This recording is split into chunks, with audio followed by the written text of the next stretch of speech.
Hello everyone, welcome back to my channel. Before starting the video, please subscribe and keep watching for more detailed videos. The track and field world was buzzing. Noah Lyles was returning to the Diamond League in Monaco and his first race was the 200m against Lyles CLAPS BACK. The bells of rivalry started ringing. At the 2024 Paris Olympics, CLAPS BACK beat Lyles twice. In the 200m, first in the semis, 19.96 versus 20.08, and then in the final where CLAPS BACK won gold in 19.46s, 46 while Lyles finished third in 19.70s. At the 2023 Anniversary Games 200m, Noah Lyles won in 19.47s, just ahead of CLAPS BACK who ran 1950s. He repeated this win in Monaco, shutting down the haters. But then the pipes of his rivalry with Kenny Bednar started playing. Frustrated, the man has finally spoken up. A very candid response came from Noah Lyles when he was asked about rivalries in track and field today at the 2025 Lyles and Diamond League press conference. I think rivalries are great. I love rivalries as long as they are done correctly, meaning that they have a storyline. You know, we're not just making rivalries out of nothing. While he does not say it directly, he might be hinting at how the track and field community has been pitting him against different athletes, some of whom may not be worth a rivalry. He confessed, "I get really kind of annoyed when there'll be situations where, of course, you'll have one person who has a race with somebody who's like somebody has like 50 wins over somebody who has 3. I mean, come on, that's not right. That's just the next race that's showing up." Again, not a direct hit, but this is true in the case of Noah and Kenny Benedict. The so-called rivalry stands at a freaking record of 13-2 in favor of the 100-meter Olympic gold medalist. The two first faced off in 2020 at back to the track in Florida, and Lyles 19.94 edged Kenny 20.19 for the win. Noah Lyles won, Kenny Bednar 0. Bednar didn't score until 2021 after Lyles had beaten him at the USAT Golden Games and US Olympic Trials. Kenny finally got his first win in their duel at the Tokyo Olympic silver in 19.68, while Noah took bronze at 19.74. But this one on Kenny's meter did not move for 3 years. Meanwhile, Lyles racked up victories at the 2022 USAF Outdoor Championships, 2022 and 2023 World Championships, and more. Kung Fu. Kenny only added another win at the 2024 Olympics, and that too while Noah battled Co. After that, Kenny fell to Lyles twice at the 2025 USAF Championships and the Silicia Diamond League. The 28-year-old further added, "It's like, come on, if there's a rivalry, there's a story behind it. These two have probably gone back and forth multiple times. They probably have some type of history, or they're creating history at the time, and that's the type of rivalry I want to see. And that's the rivalry Noah Lyles has with Christian Coleman indoors. Their first major clash came at the 2024 USA Indoor Championships in Albuquerque, where Lyles narrowly beat Coleman by just 0.01 seconds, running 6.43 to Coleman 6.44. The rematch at the 2024 World Indoor Championships in Glasgow saw Coleman turn the tables, winning in 6.41 seconds, while Lyles finished close behind at 6.44. Another example could be his rivalry with Kishane, the one he wants to take to the next level.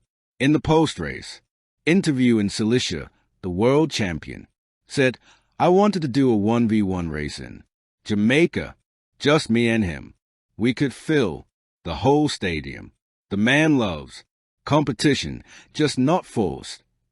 Noah Lyles takes motivation from rivals. Competition has always been Noah's best friend. Arion Knighton, age 18, ran 19.49s in the 200m at the LSU Invitational, becoming the fourth fastest man in history and surpassing Noah Lyles' PB of 19.50 at the time. Weeks later, Lyles chased down Knighton at the U.S. Championships, and as he edged him at the line, pointed across Knighton's face. At the clock, 19.67 for Lyles, 19.69 for Knighton. I'm always here for competition, Lyles said. He added, the fact that somebody has beaten my PR, no matter by how little margin, it gives me an incentive to step up. I've been waiting for the day when somebody comes to push me. We're there. It's happening. When Noah was 23, he said that he did not care about rivals. I don't think about rivals a lot.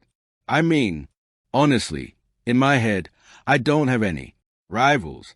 Track and field is one of those sports where you need to focus on yourself in your own lane. For me, it's freeing. Years later, the perception hasn't changed. At the start of the season, the Olympian has shared a thoughtful view on rivalries, seeing them as both motivating and secondary to personal focus. He explained, I'm going to go after it regardless, but it's always great to have competition. Iron sharpens iron. You know, we all eat and we all get better together. The man appreciates strong competitors for pushing him to improve, but maybe not. Oh, Noah Lyles is no stranger to the spotlight. The reigning world champion, Olympic medalist, and global face of sprinting has built his brand on a mix of jaw-dropping speed, unapologetic confidence, and unshakable charisma. But while he thrives on competition and pressure, there's one battle he's grown tired of: fighting false narratives created within the very community he represents. Recently, Lyles addressed what he called really kind of annoying claims circulating among fans, media, and even some insiders in the sport. These weren't critiques of his racing strategy or his results on the track. Those he welcomes. Instead, they were myths, half-truths, and straight-up fabrications that, in his words, do more harm than good for both him and track and field as a whole. The flashpoint. It all started after the Cilicia Diamond League, where Lyles suffered a rare upset.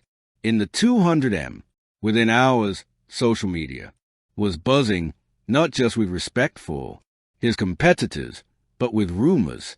Some claimed he was injured. Others speculated that he was distracted by off-track ventures like fashion, appearances, sponsorship shoots, or his public discussions about music. And the most frustrating of all, according to Lyles, was the idea that his focus on being an entertainer was overshadowing his identity as an elite athlete. In a candid interview following the meet, Lyles didn't hold back. I don't know where these things come from, but I'll be real. It's really kind of annoying. One race doesn't mean I'm not training hard. One bad day doesn't mean I've lost focus. People forget I've been at this for years. I don't need distractions. I've proven I can win. The weight of expectation. Part of the problem, analysts argue, is that Lyles has been thrust into a position few athletes can fully prepare for. Since Usain Bolt's retirement, the sprinting world has been desperate for a new global icon. Lyles, with his flair for showmanship, outspoken personality, and lightning speed, became the obvious candidate. But that spotlight has a shadow. Every victory becomes a headline, but every defeat becomes a question mark. Every off-track passion. Thanks for walking.